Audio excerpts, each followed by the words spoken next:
Good evening, viewers. Welcome to the Northeast News Bulletin. This is Hansraj presenting the headlines first.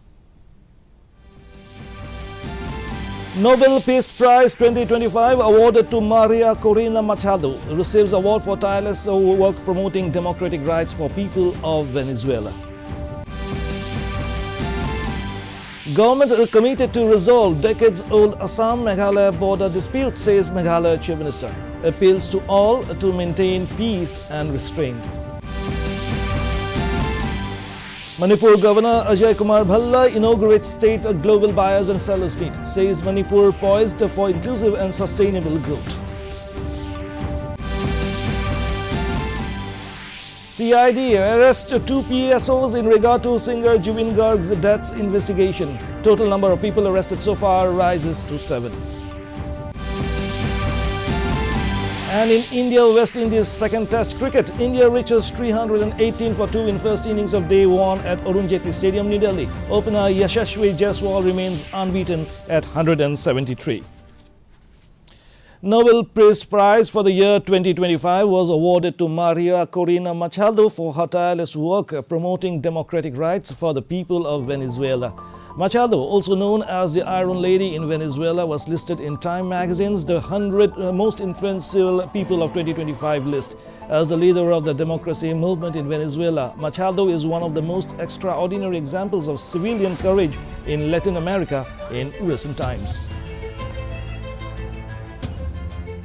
The Nobel Peace Prize for 2025 goes to a brave and committed champion of peace, to a woman who keeps the flame of democracy burning amidst a growing darkness.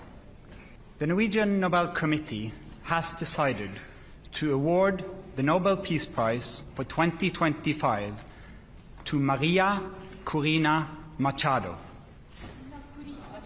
She is receiving the Nobel Peace Prize for her tireless work promoting democratic rights for the people of Venezuela and for her struggle to achieve a just and peaceful transition from dictatorship to democracy. As the leader of the democratic forces in Venezuela, Maria Corina Machado is one of the most extraordinary examples of civilian courage in Latin America in recent times. External Affairs Minister Dr. S. Jaishankar held a bilateral meeting with Afghan Foreign Minister Maulawi Amir Khan Muttaqi. The two countries discussed the various aspects of the high-level meeting. The meeting stressed on the importance of a joint fight against terrorism between India and Afghanistan. Jaishankar expressed his deep appreciation to Afghanistan for its strong condemnation of the Pahalgam terror attack on 22nd April. Meanwhile, in a joint statement following talks between Jaishankar and Afghan Foreign Minister Muttaqi, both sides unequivocally condemned all acts of terrorism emanating from regional countries. They underscored the importance of promoting peace, stability and mutual trust in the region. However, a meeting between us in person has a special value in allowing us to exchange perspectives, identify common interests, and forge closer cooperation. As a contiguous neighbor and a well-wisher of the Afghan people, India has a deep interest in your development and progress. Today, I reaffirm that our long-standing partnership that has seen so many Indian projects in Afghanistan stands renewed. We can discuss the maintenance and repairs of finished projects, as well as steps to complete others to which we have already committed. The Election Commission has said that the electors on the voter list can display any one of 12 alternative photo IDs apart from electors' voter identity card or EPIC to vote. Now, these IDs include Aadhaar card, PAN card, passport, driving license and passbooks with photograph issued by bank or post office.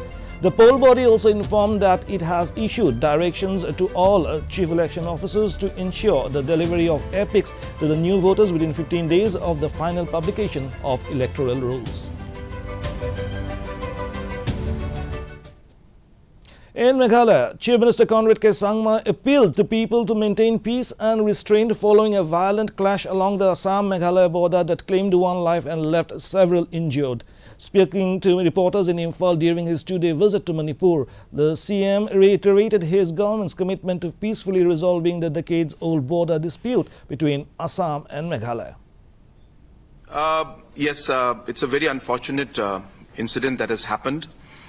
This happened yesterday. And the root cause of this problem is the areas of differences in terms of the border area between the state of Assam and Meghalaya. In a place called Lapalang area, which is an area of difference, both Assam and Meghalaya both are claiming that that land is theirs, and of course we are in the talks with Assam. And, we are maintaining, as Meghalaya, we maintain our stand that it belongs to Meghalaya. Assam is maintaining its stand, it belongs to Assam. But we have discussed and we are trying to resolve this issue. But having said that, we are seeing that in the past also for many decades, the farmers in that area from both sides do their plantation. And during the harvesting season, there always is a problem where one side or the other side stops the farmers from the other side to come in and harvest. So this we have seen for many, many years. Last year also we saw it, the year before that also we saw it. And we try to resolve the issue at the local level by involving the stakeholders and forming peace committees and all these things. So yesterday also there was a harvesting program that was, was going on. And there were enough police forces from both sides. And both the police forces with proper communication were instructed to restrain their own people and not to engage with the other side. So both the police were restraining their own population to not be aggressive and to cool down and to be able to allow the entire process to be done in a peaceful manner. Meghalaya Chief Minister and NPP President Conrad K. Sangma met Manipur Governor Ajay Kumar Bhalla at Imphal on Thursday to discuss steps for restoring peace and normalcy in the state.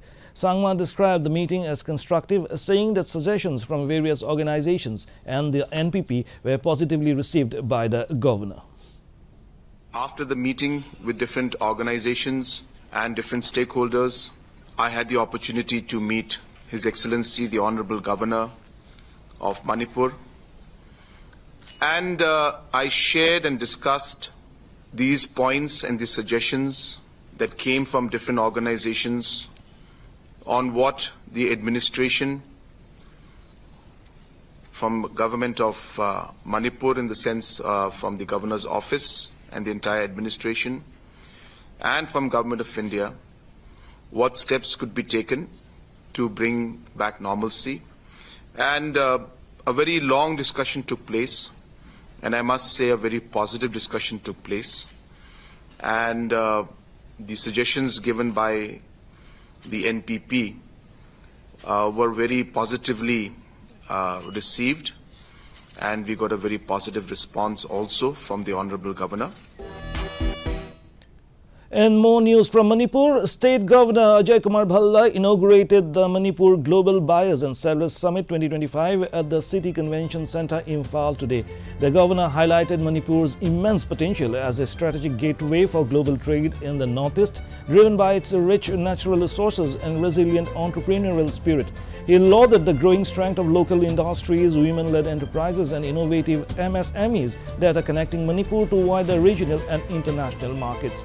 The governor further expressed confidence that with its skilled human resource, expanding digital reach and strong trade routes, Manipur is poised for inclusive and sustainable growth.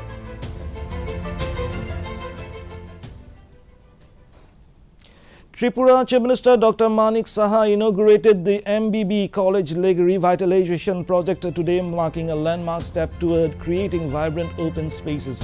Addressing the inauguration, Saha said that the MBB College Lake in the capital city was rejuvenated under the Smart City project, blending nature and technology and in accordance with ecological balance. Saha added that this initiative highlights the government's commitment to building a clean and green Agartala.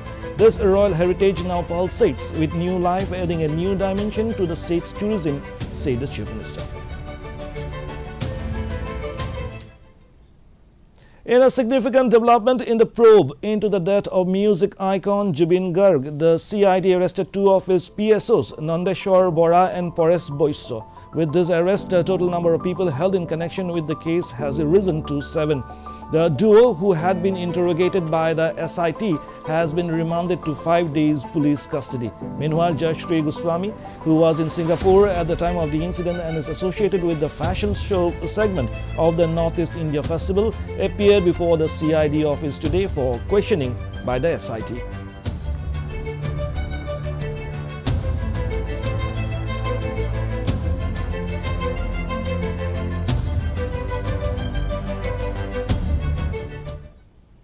In cricket, opener Yashasvi Jaiswal scored an unbeaten 173 to help India reach 318 for 2 in their first innings at stumps on day 1 of second test against West Indies at Arun Jaitley Stadium in New Delhi.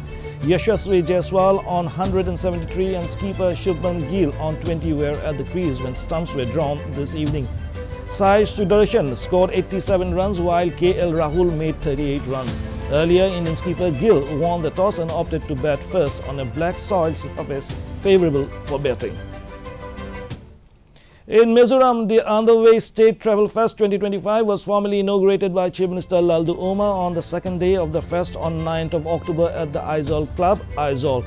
In his address, the Chief Minister highlighted the rapid growth of Mizoram's tourism sector, noting a 139.5% rise in tourist arrivals while significantly contributing to the local economy. He further urged the Mizo people to warmly welcome visitors while preserving the state's rich values and traditions.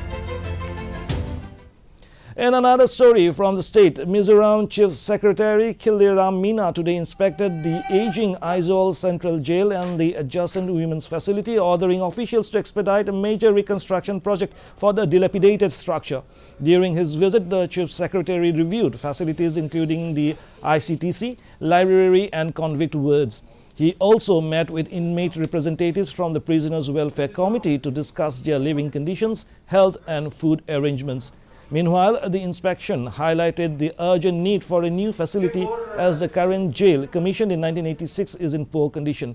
Citing the approved rupees 13,925 crore budget for the rebuild, the Chief Secretary instructed the Public Works Department to ensure construction progresses at maximum speed during the upcoming working season.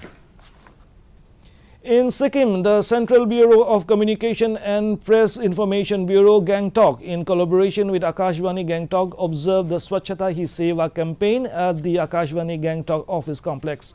The theme of the event was Ek Kadam Swachhata Ki Aur. The event saw enthusiastic participation from the staff of both PIB and Akashvani Gangtok. A quiz contest has been organized on Swachh Bharat Mission and Swachhata Hi Seva campaign to create awareness among people about cleanliness. In Sikkim, Secretary, Department of Personnel Rinzing Sewang Bhutia said that the sabbatical leave have been introduced by the state government for employees to pursue studies, hobbies or personal interests. And to end the news, the main points once again. Nobel Peace Prize 2025 awarded to Maria Corina Machado, receives award for tireless work promoting democratic rights for people of Venezuela.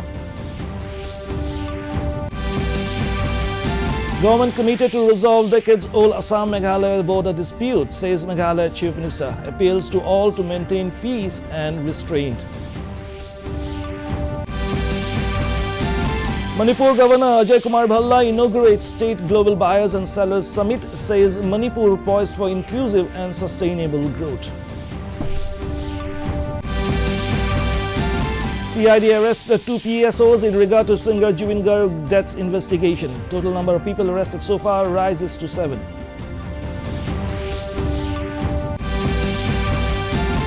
And in India, West Indies second test cricket. India reaches 318 for 2 in first innings of day 1 at Arun Jaitley Stadium, New Delhi. Opener Yashasvi Jaiswal remains unbeaten at 173. And that brings us to the end of this evening's bulletin. Thank you for tuning in. Namaskar.